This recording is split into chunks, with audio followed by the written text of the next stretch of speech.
À Dallas, aux États-Unis, une famille est déchirée par un véritable cauchemar. Le père éperdu tente de prendre la fuite pendant que sa femme et son enfant sont enlevés par un trafiquant de drogue. Les agents du FBI courent contre la montre pour retrouver les otages et leurs ravisseurs. La piste qui les mène à Gino Camacho est jonchée de cadavres.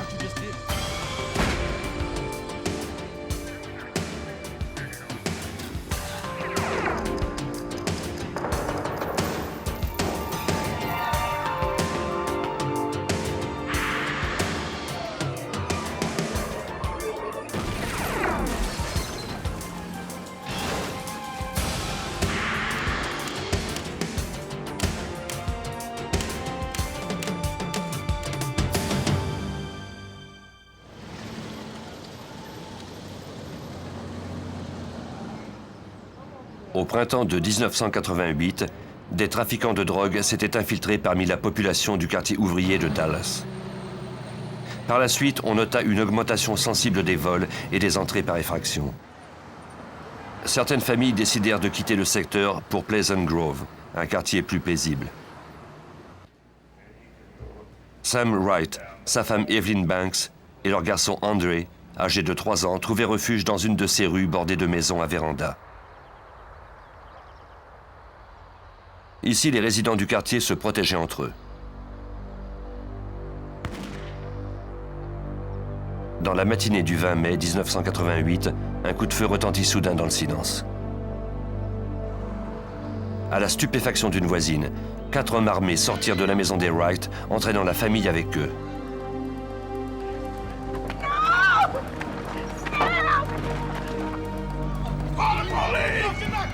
Sam Wright parvint à se libérer et à prendre la fuite. La voisine qui avait été témoin de la scène alerta immédiatement la police. Pendant ce temps, Wright se cachait derrière les maisons. Malheureusement, quand la police arriva, le gang avait déjà disparu avec Evelyn et le petit Andre à bord de la voiture.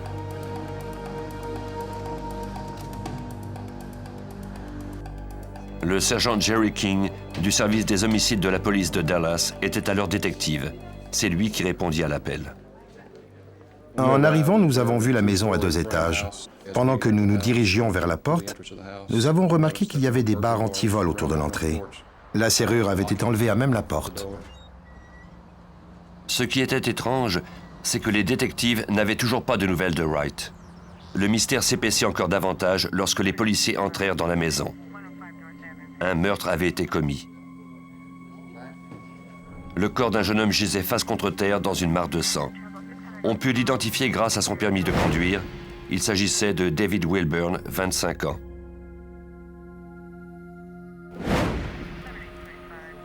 À en juger par la blessure à la nuque, Wilburn avait été tué à bout portant. On recueillit des fragments de projectiles lors de l'autopsie de la victime, mais les policiers ne trouvèrent pas l'arme à feu sur la scène. Les enquêteurs travaillèrent avec minutie et recueillirent tous les indices prometteurs. Malheureusement, il y en avait peu. Ils se mirent également à la recherche d'empreintes digitales, mais elles provenaient toutes des membres de la famille. À l'extérieur de la maison, les policiers découvrirent que la ligne téléphonique avait été coupée. La scène du crime ne donnait aucune piste qui menait aux ravisseurs, ni à l'endroit où ils avaient conduit leur victime. Ils n'avaient rien laissé derrière eux au cours de ce raid éclair.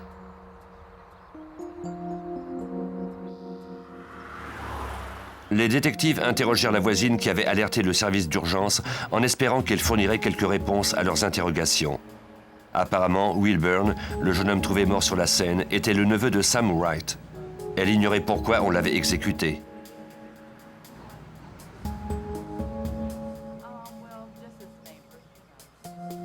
En interrogeant des témoins, nous avons appris qu'une Lincoln Continental blanche s'était garée devant la maison. 4 hommes en étaient sortis et s'étaient dirigés vers la demeure. L'un d'entre eux est allé à l'arrière, vraisemblablement pour couper le fil du téléphone et surveiller la porte arrière. Les détectives apprirent également que l'homme d'origine latino-américaine qui conduisait le véhicule avait rendu visite à Sam Wright à de nombreuses reprises. Personne ne connaissait cependant ses acolytes. Plusieurs questions étaient encore en suspens. Où Sam Wright se trouvait-il? Et pourquoi n'avait-il pas alerté la police à propos de l'enlèvement de sa femme et de son enfant. Une chose était sûre, une jeune mère et un garçon de 3 ans étaient entre les mains de meurtriers. Comme il n'y avait pas une seconde à perdre, la police de Dallas appela le FBI. L'agent spécial José Figueroa fut assigné à l'enquête. Les enquêtes entourant un enlèvement sont toujours traitées en priorité, et plus particulièrement lorsqu'un enfant est impliqué. Nous n'attendons pas 24 heures pour passer à l'action. Figueroa commença par tenter de retrouver Sam Wright, l'homme qui avait échappé au gang.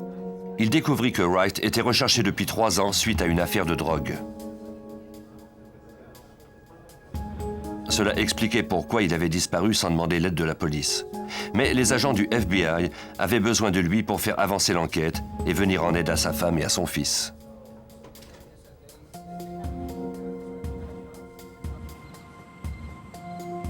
Wright se cachait peut-être dans le quartier.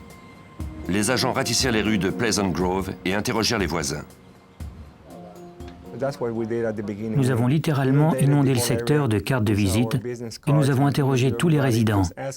On leur demandait de dire à Sam Wright d'appeler le bureau du FBI. Comme on l'espérait, une des cartes de Figueroa aboutit dans les mains de Wright. Ce père paniqué risquait l'incarcération en appelant le FBI. Il demanda à parler à la seule personne qui pouvait l'aider, l'agent José Figueroa. Tace Bailey travaillait avec ce dernier au service des crimes d'importance du FBI à Dallas. Sam a déclaré à José qu'il ne connaissait que le prénom de l'individu qui avait commis ce meurtre, Gino. Il savait aussi qu'il avait été arrêté quelques mois plus tôt par le service de police de Mesquite pour un meurtre commis dans la vallée du Rio Grande.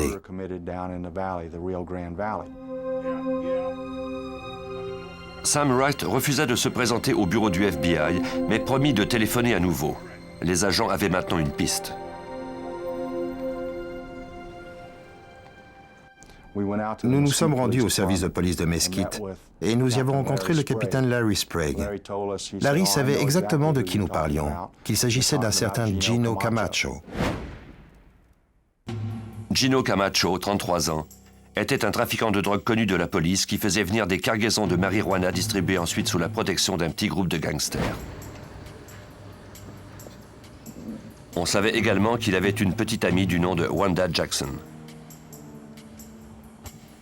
Le dimanche 22 mai, soit 2 jours après l'enlèvement, les agents retracèrent Wanda Jackson. Ils lui demandèrent où Gino Camacho se trouvait.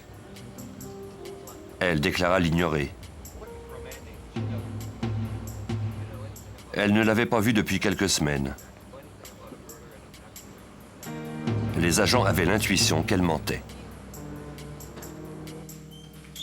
Si le FBI avait mis la main sur Wright, peut-être aurait-il pu convaincre Wanda de servir d'intermédiaire et faire croire à Camacho que Wright était prêt à payer une rançon en échange des otages. Mais les agents manquaient d'arguments convaincants qui l'auraient incité à collaborer. Il leur fallait retrouver Wright. Le lendemain, lorsqu'il appela, les agents étaient prêts à retracer son appel.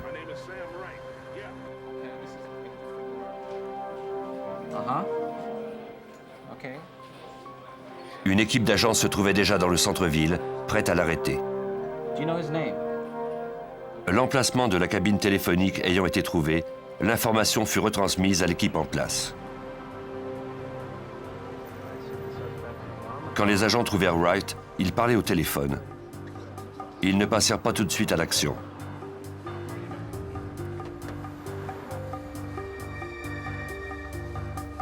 Il fallait à tout prix éviter une riposte violente de la part de Wright et de ses complices.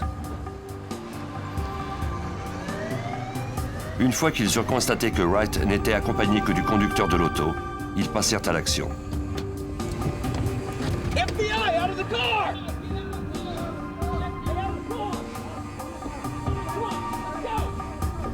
Wright fut arrêté et mis en détention provisoire.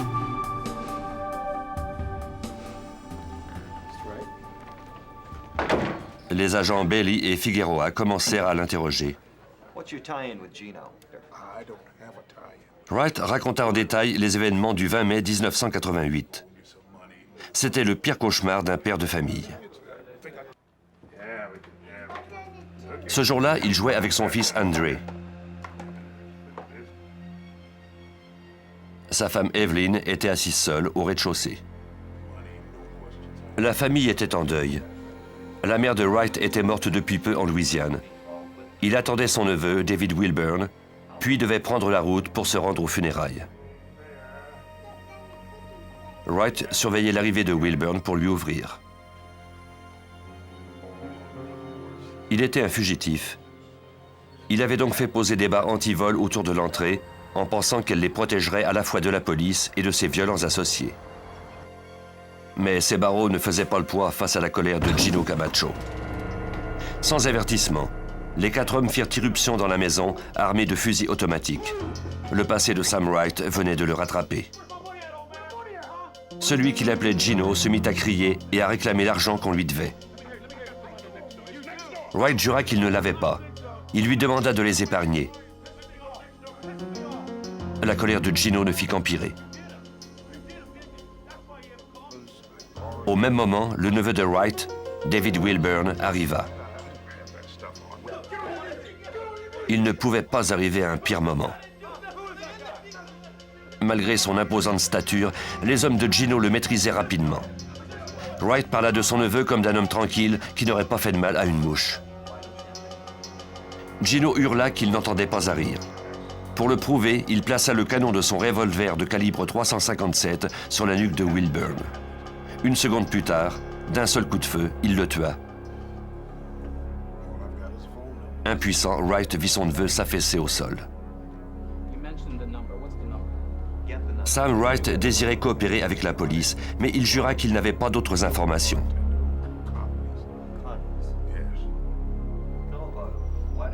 Wright fut gardé en détention, mais le temps filait et la vie de sa femme et de son enfant était toujours en danger.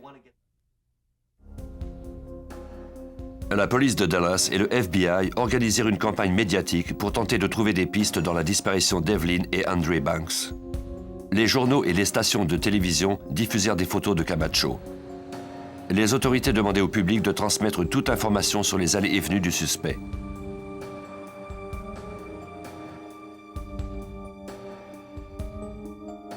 Un autre trafiquant de drogue se manifesta bientôt.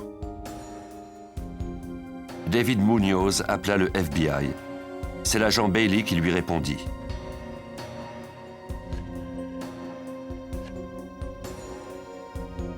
Munoz déclara avoir reconnu le visage du ravisseur en regardant les informations à la télévision. Il disposait d'informations qui pouvaient leur être utiles.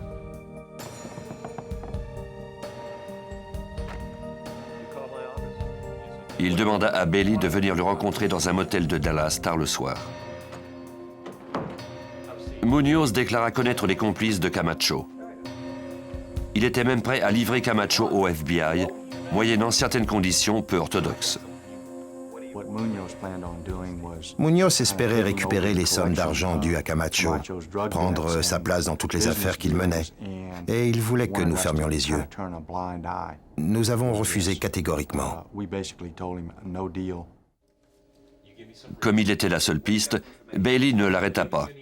Les agents du FBI parvinrent tout de même à lui arracher un nom clé, celui d'Eddie Blaine Cummings.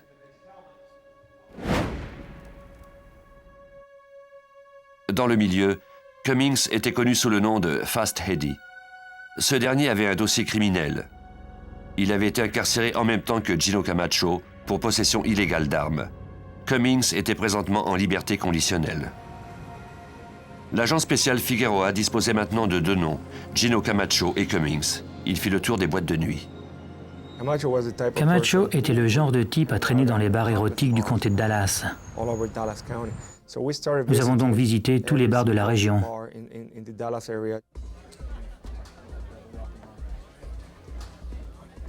Figueroa était muni de photos de Camacho et de Cummings. Le propriétaire d'un bar se rappela avoir récemment vu les 2 hommes. Cummings avait parlé d'un rendez-vous dans un restaurant de Lawton, en Oklahoma, le lendemain, à 3 heures de route au nord-ouest de Dallas.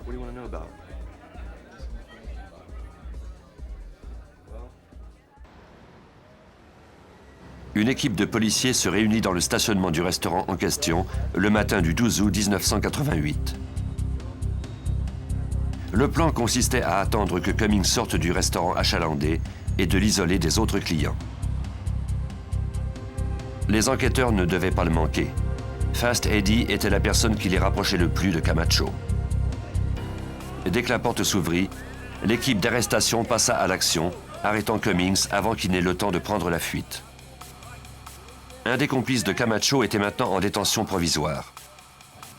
Les agents espéraient qu'il leur permettrait de retrouver la jeune mère et l'enfant.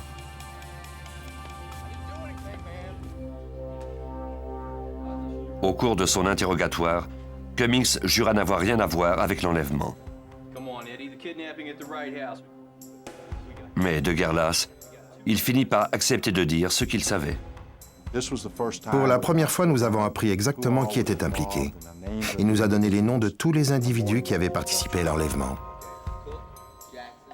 Cummings avoua que Camacho était impliqué. Il donna également le nom de 2 autres membres du gang, Juan Jackson et David Cook. Cook et lui avaient grandi ensemble à Stephenville, à 2 heures de route de Dallas. À sa connaissance, Cook était retourné dans leur ville natale. Cook pourrait peut-être mener Bailey et Figueroa à Camacho, ainsi qu'à Evelyn et au petit André. Les agents appelèrent Don Miller, un détective de Stephenville.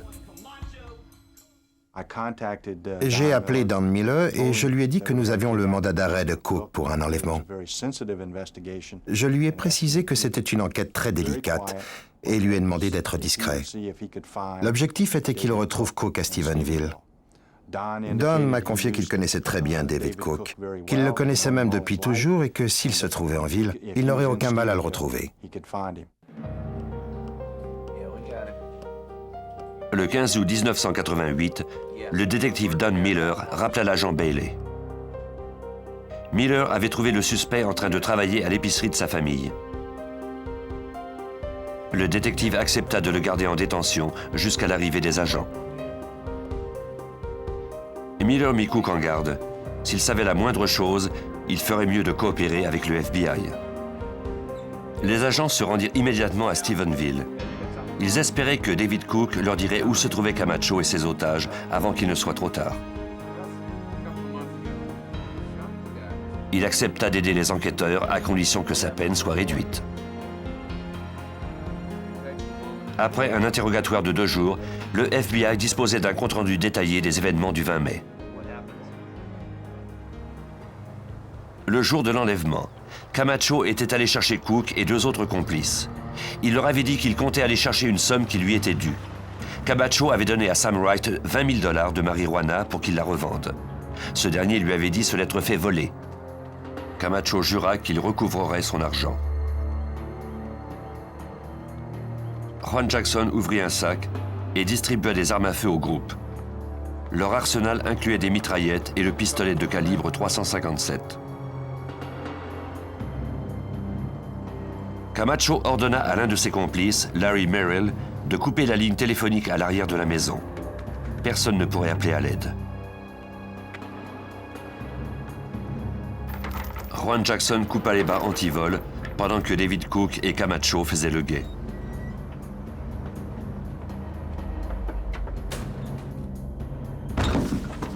Ils firent ensuite irruption dans la maison et trouvèrent Evelyn Banks au salon. Camacho demanda à ses hommes de fouiller la maison, l'arme au poing.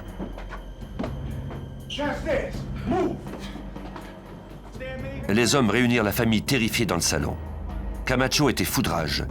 Il les menaça de les tuer s'ils refusaient de coopérer. Camacho lui a dit de déposer le bébé sur le canapé, à côté de sa mère, et que s'il bougeait ou causait le moindre problème, il le tuerait. Gino Camacho a alors réclamé son argent en hurlant. Il disait qu'on l'avait floué et qu'on lui devait du respect. Il voulait récupérer son argent sur le champ. À travers les cris, on entendit quelqu'un frapper à la porte. Les assaillants crurent d'abord que les voisins avaient appelé la police. Camacho et Jackson se mirent en position, prêts à tirer sur l'agent de police.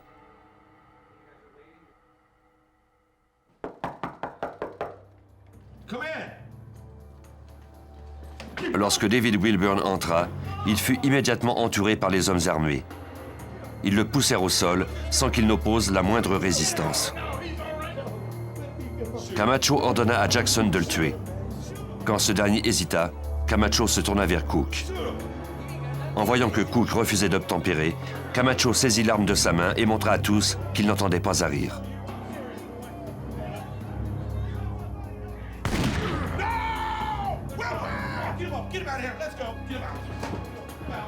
Plus personne ne lui manquerait de respect à l'avenir. L'interrogatoire auquel Cook avait été soumis était intense. Malgré tout, il ne se contredit à aucun moment, notamment sur le fait que Camacho avait fait feu. Ses déclarations corroboraient celles de Sam Wright. Après le départ de la maison, Camacho était furieux que Wright ait réussi à prendre la fuite. Mais il décida de ne pas le poursuivre.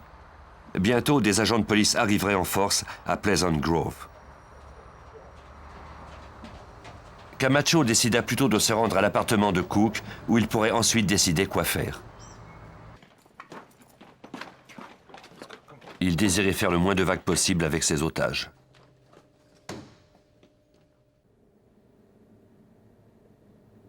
Paul Macaluso était l'assistant du procureur. Il suivait l'affaire de près. Ils craignaient les conséquences de leurs actes. 2 témoins avaient assisté au meurtre et ils ne savaient pas quoi faire d'eux. Pendant qu'ils étaient dans l'appartement de Cook, Camacho arracha l'enfant des bras de sa mère. Il entraîna ensuite Evelyn dans une chambre à coucher, où il la viola. Après quoi, il quitta les lieux pour s'occuper d'une autre affaire de drogue. Selon Cook, un nouveau membre du gang, Spencer Stanley, fut alors appelé à garder les otages pendant que Camacho et lui feraient leur trafic de drogue dans un hôtel voisin. Juan Jackson ne resta pas très longtemps sur les lieux. Il craignait d'être arrêté par la police. Il nettoya les armes à feu, prit une partie de l'argent du gang et disparut. Pendant que Stanley surveillait les otages, Cook et Camacho se rendirent à l'hôtel pour conclure la transaction. Puis, 2 jours après l'enlèvement, Camacho reçut un appel de Wanda Jackson, sa petite amie. Elle lui donna un message codé. Hey, your big brother was just here? Yeah. Big Brother signifiait bien sûr le FBI. Des agents s'étaient rendus chez elle. Cette même petite amie avait juré aux agents qu'elle ignorait où Camacho se trouvait. Pourtant, elle l'appela immédiatement après les avoir rencontrés. Son avertissement donna une longueur d'avance à Camacho et à son gang. Il retourna à l'appartement de Cook.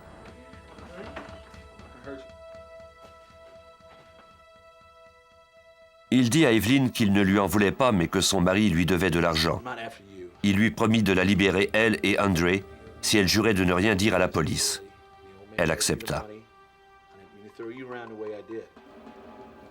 Camacho lui dit ensuite qu'il allait la conduire à une piste d'atterrissage privée en Oklahoma pour s'envoler vers la Californie. De là, elle et l'enfant attendraient que Camacho ait réglé son différend avec Wright. À la fin d'un interrogatoire serré, Cook avoua aux agents qu'Evelyn et André ne s'étaient jamais envolés pour la Californie. Aucun avion ne les attendait. Cook se rappelait à quel endroit on avait laissé leur corps. Il se trouvait près de Ardmore, en Oklahoma. En août 1988, des agents spéciaux du service des crimes d'importance de Dallas arrêtèrent l'un des membres d'un gang responsable de l'enlèvement d'une femme et de son enfant et de 3 meurtres. Cook accepta d'accompagner les agents José Figueroa et Taze Bailey en Oklahoma. C'était un pas de plus dans la bonne direction. Retrouver les corps d'Evelyn et d'André Banks et surtout arrêter Gino Camacho, leur ravisseur. Nous nous sommes rendus à la prison du comté de Dallas. Nous avions l'autorisation de sortir David Cook temporairement de sa cellule. Je lui ai donné une paire de jeans et une chemise en échange de son uniforme de prison. Nous sommes montés à bord de mon auto. 6 ou 7 agents nous suivaient. Nous sommes partis en direction de l'Oklahoma. Pendant 2 jours, Les agents du FBI roulèrent sur les routes autour d'Ardmore pendant que Cook tentait de se souvenir où il avait vu les otages de Camacho pour la dernière fois. Selon Cook, Camacho avait conduit Evelyn et Andre Banks dans un endroit isolé en Oklahoma. Le chef du gang avait promis à la mère de l'envoyer avec son enfant en Californie, en avion, à partir d'une piste d'atterrissage dissimulée derrière les arbres. Ils avaient garé leur voiture au bord d'une route et s'étaient dirigés vers les bois. Spencer Stanley menait la marche, transportant avec lui le petit André. Evelyn croyait qu'elle serait sur la côte ouest dans quelques heures, où elle pourrait attendre que son mari paie la dette qu'il avait envers Camacho. Mais à mesure qu'Evelyn s'enfonçait dans les bois, elle réalisa qu'il n'y avait aucune clairière où un avion pouvait atterrir. Elle aperçut ensuite la fosse et comprit immédiatement ce que cela signifiait. Elle perdit connaissance. Il n'y avait aucune piste d'atterrissage, ni aucune chance de recouvrer la liberté. On avait conduit Evelyn et son fils à cet endroit, dans l'unique but de les tuer. Spencer Stanley jeta l'enfant dans le trou béant. Camacho tira à 4 reprises.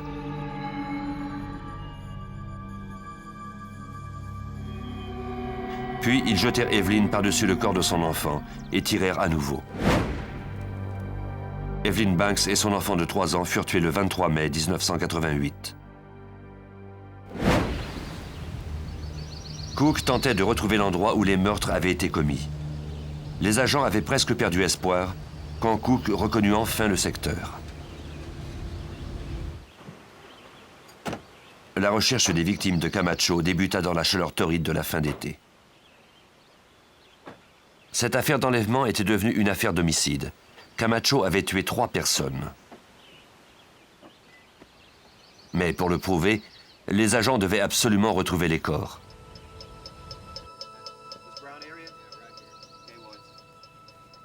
« 3 mois s'étaient écoulés depuis les meurtres. Les experts commencèrent les fouilles. Ils enlevaient la terre par petites quantités et la tamisaient, veillant à ne détruire aucun indice. Des agents retrouvèrent des douilles de calibre 380 juste sous la surface. Cela corroborait les déclarations de Cook, selon lesquelles Camacho avait utilisé un petit pistolet semi-automatique.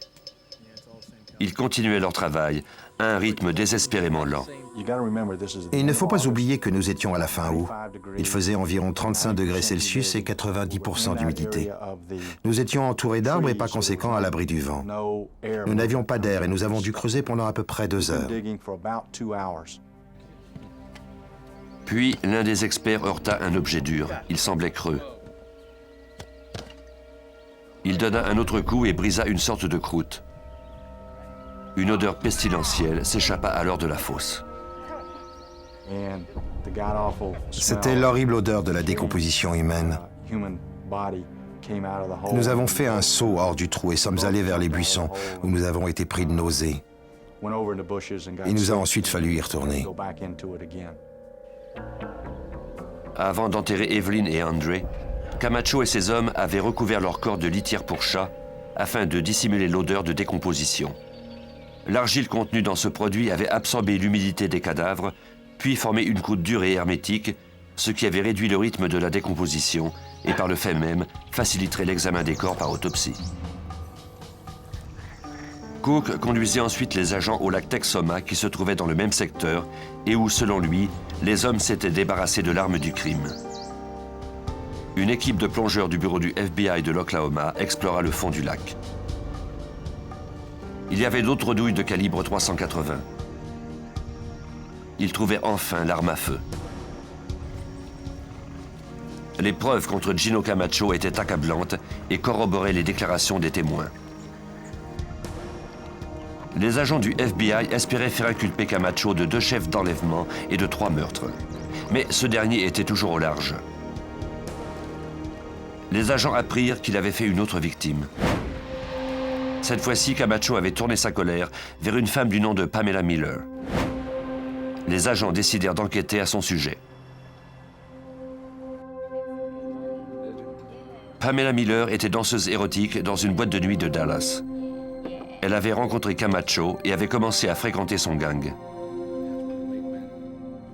Selon Cook, Miller et lui avaient rejoint Camacho un soir de juin 1988.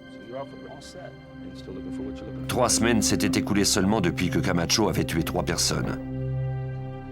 Il avait tout de même risqué de retourner à Dallas pour y conclure une autre affaire de drogue. L'acheteur se présenta au bar de l'hôtel et entama les négociations. Pamela interrompit la transaction. Pamela Miller connaissait l'acheteur. Il était l'un des clients de la boîte où elle dansait. Elle lui a dit qu'elle le reconnaissait pour l'avoir déjà vu dans la boîte de nuit. Cela a un peu refroidi l'atmosphère. L'acheteur décida de quitter les lieux et la transaction avorta. Camacho était très en colère contre Pamela parce qu'elle lui avait fait rater cette affaire. Dès qu'ils sont montés à bord de la voiture, il s'est mis à la battre. Pamela a ensuite fait des commentaires sur la pseudo-virilité de Camacho et ce dernier est devenu encore plus en colère.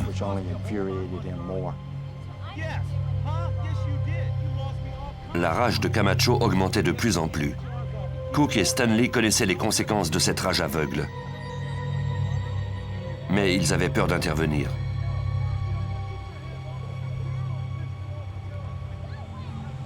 Camacho ne cessa de battre la jeune femme que lorsqu'elle eut perdu connaissance. Il ordonna à Cook d'arrêter la voiture.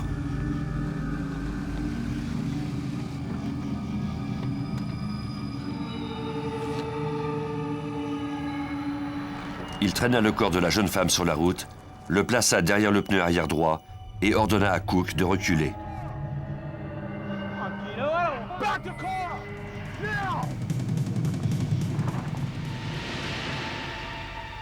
Cook obtempéra. Ils se sont ensuite rendus à Stephenville, à l'appartement loué par David Cook. Ils ont pris le corps de Pamela pour le mettre dans un baril, l'ont placé sur le patio et posé un sac à ordures par-dessus pour que personne ne voie ce qu'il contenait. Camacho, Stanley et Cook restèrent sur place quelques jours. Ils buvaient de la bière et festoyaient. Puis Camacho décida qu'il était temps de se débarrasser du corps. Nous avons demandé à David où se trouvait le corps de Pamela. Il nous a répondu que nous ne pourrions jamais le trouver. Quand on a demandé pourquoi, il nous a avoué qu'il l'avait découpé, puis mis dans une déchiqueteuse. J'étais alors au volant de la voiture. José était assis à mes côtés. Nous sommes restés bouche bée. J'ai presque perdu la maîtrise du volant. Je ne pouvais pas y croire. Quand vint le temps de se débarrasser du corps de Miller, Camacho appela l'une de ses connaissances à Dallas. Il lui demanda de louer une déchiqueteuse et de la porter à Stephenville. Camacho lui dit qu'il voulait se débarrasser d'arbres pour pouvoir installer une piste d'atterrissage clandestine. Le lundi, l'homme arriva avec la déchiqueteuse. Camacho et ses complices prirent une hache et le baril qui contenait le cadavre et s'en allèrent jusqu'au ranch de la famille Cook. Spencer Stanley débita le corps de la jeune femme. Les morceaux devaient être assez petits pour pouvoir entrer dans l'embouchure de l'appareil.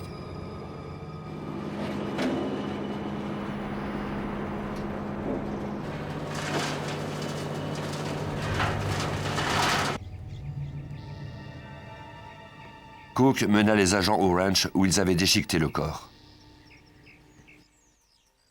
Trouver des restes semblait impossible. Non seulement la déchiqueteuse avait transformé le corps en bouillie, mais 2 mois s'étaient écoulés depuis ce meurtre crapuleux. De plus, le chaud soleil du Texas avait sans doute accéléré le processus de décomposition.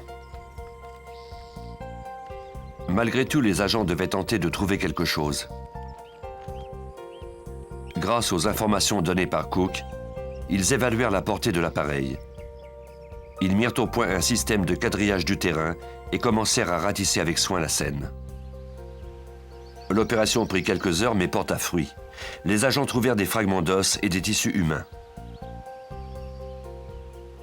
Dans une branche d'arbre, il y avait également des tissus humains séchés par le soleil. Tous les échantillons furent mis dans des sacs et étiquetés selon leur emplacement. Les agents trouvèrent des dents.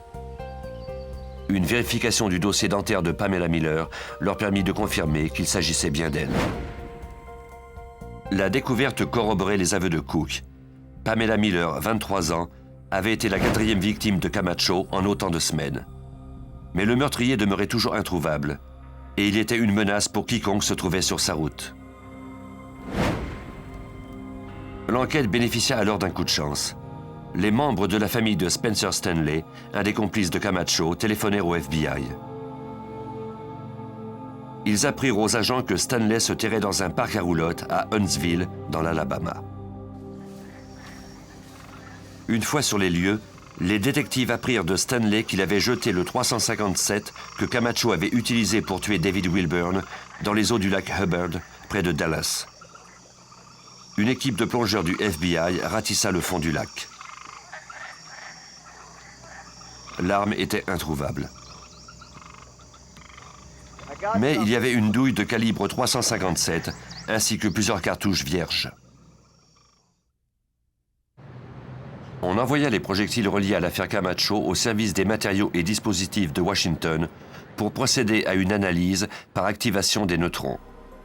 Les agents espéraient que les balles trouvées dans le lac Ray Hubbard correspondaient à celles qui avaient tué David Wilburn, la première victime de Camacho. Cette analyse repose sur le principe que le plomb des projectiles est produit en lot et que chacun de ces lots a des caractéristiques qui lui sont propres. Les experts du FBI doivent d'abord apprêter les projectiles en les retirant des douilles. Puis ils les mettent dans un réacteur nucléaire. Des échantillons de plomb de chacun des projectiles sont placés dans le noyau du réacteur. Ils absorbent les neutrons et deviennent radioactifs. Cette radioactivité est ensuite mesurée et permet d'obtenir une lecture précise des éléments chimiques du plomb. C'est en quelque sorte leur signature radioactive. Les analystes conclurent que les signatures de toutes les balles étaient parfaitement identiques. Les balles du lac Ray Hubbard et celles qui avaient été recueillies dans le corps de Wilburn provenaient du même lot de munitions.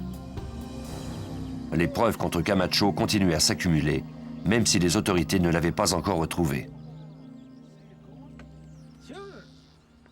Un informateur apprit aux agents du FBI que Camacho avait pris la fuite au Mexique et qu'il se terrait dans une petite ville juste au sud de la frontière du Texas.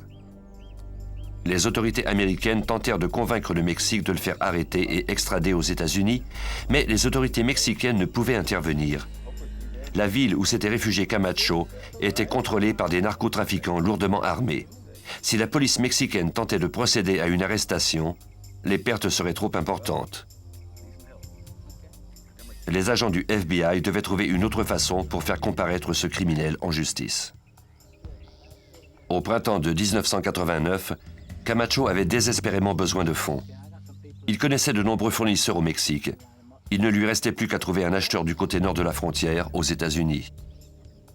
Comme il craignait d'y retourner, il engagea un intermédiaire chargé de lui trouver des contacts américains.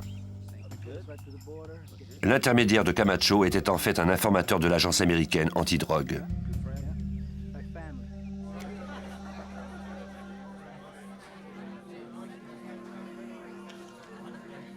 Il appela son responsable et lui annonça qu'un certain Gino désirait conclure un marché.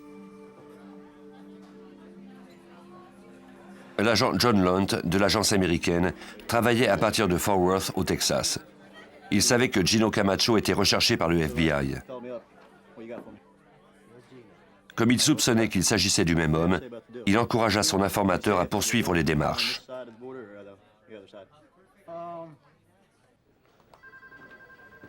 Lunt appela ensuite l'agent Taze Bailey du FBI pour lui annoncer la bonne nouvelle. John croyait que c'était Gino Camacho. Je lui ai alors envoyé une photo de Camacho. Il l'a montrée à son informateur qui a confirmé qu'il s'agissait bien de l'homme qu'il avait rencontré. Pour que Camacho accepte de traverser aux États-Unis, le FBI lui fit une offre qu'il ne pouvait pas refuser.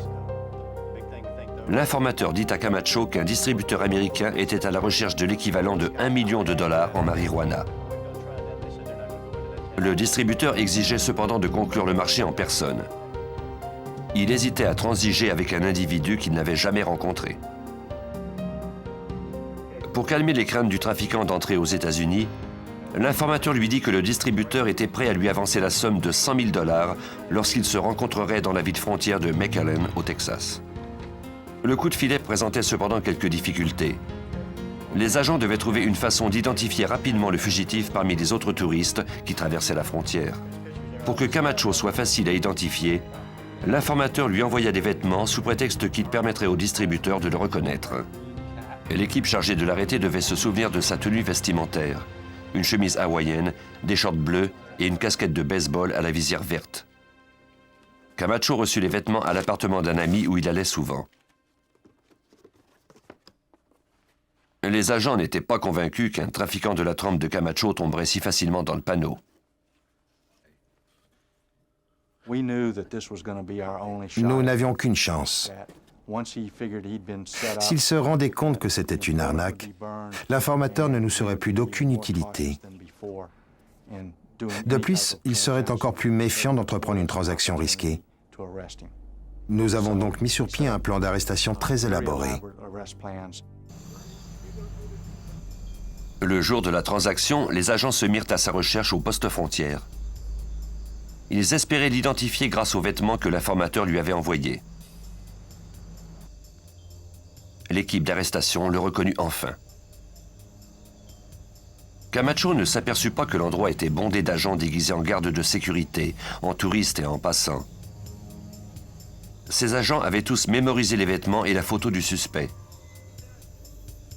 Camacho se faisait passer pour un touriste.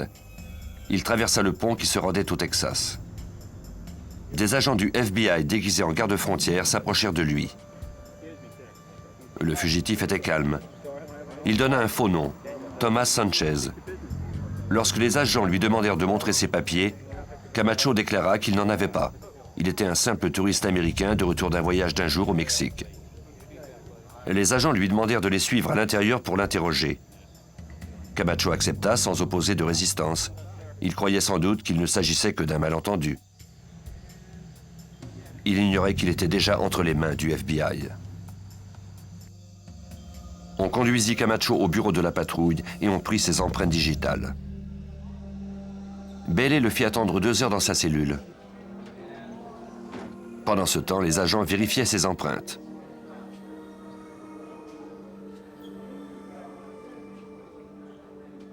Camacho ne prononça pas un mot. Je lui ai adressé la parole en l'appelant Thomas Sanchez, et il m'a répondu. Je lui ai dit que nous avions pris ses empreintes digitales et que nous les avions introduites dans le système du FBI à Washington. L'ordinateur nous avait confirmé qu'il était Gino Camacho. Il a répondu que si l'ordinateur avait dit ça, c'était que cela devait être vrai. Camacho nia cependant toute implication dans les meurtres. Jusqu'à la fin, il n'avoua jamais avoir été impliqué dans l'enlèvement et les meurtres.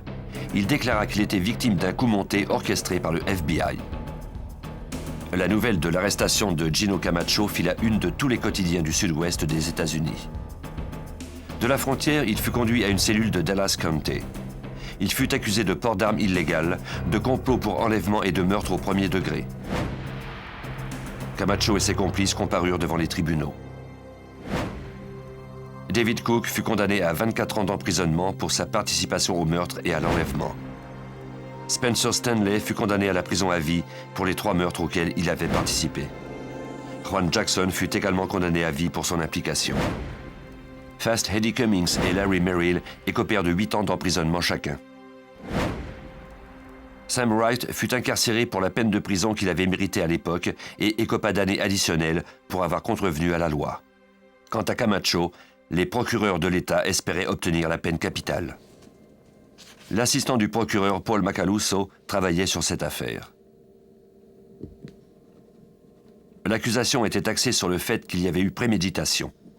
Dès le début, ils savaient pourquoi ils allaient en Oklahoma. Ce n'était pas pour que ce petit garçon et sa mère se rendent en sécurité en Californie par avion. Même avant de prendre la route, ils savaient qu'ils allaient les tuer. Ils avaient acheté des pelles et de la litière pour chat pour recouvrir les corps. Lorsqu'ils sont arrivés au motel de Ardmore, ils ont envoyé Stanley commencer à creuser la tombe. Il n'y a pas de preuve plus tangible, car on creuse une tombe pour une seule et unique raison.